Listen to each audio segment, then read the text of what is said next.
Praise the Lord. ரோமர் 8ஆம் அதிகாரம் 32ஆம் வசனத்துல நாம் இப்படியாய் வாசிக்கிறோம்.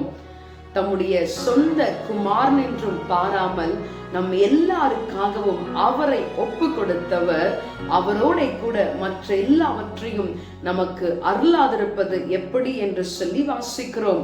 பிரியமானவர்களே, நமக்காக ஜீவனை கொடுக்கும்படியாக வந்தவர் ஆண்டவராகிய இயேசு கிறிஸ்து.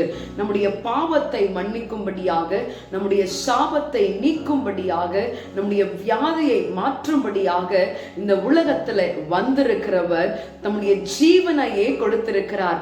ஜீவனை கொடுத்தவருக்கு மற்றவைகளையும் கொடுக்கிறதற்கு அவருக்கு நன்றாகவே தெரியும்.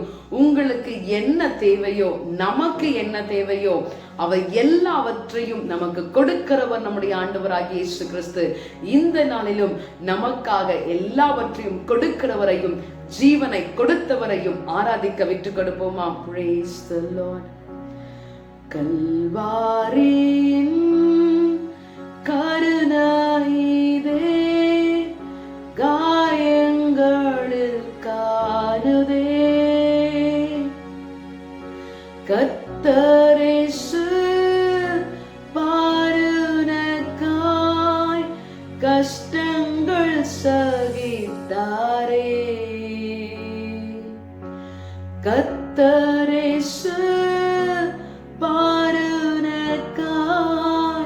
கஷ்டங்கள் சகித்தாரே.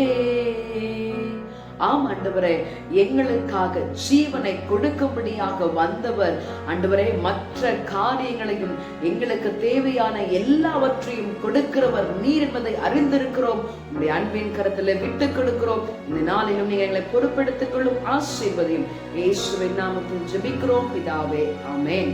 God bless you. Have a blessed day.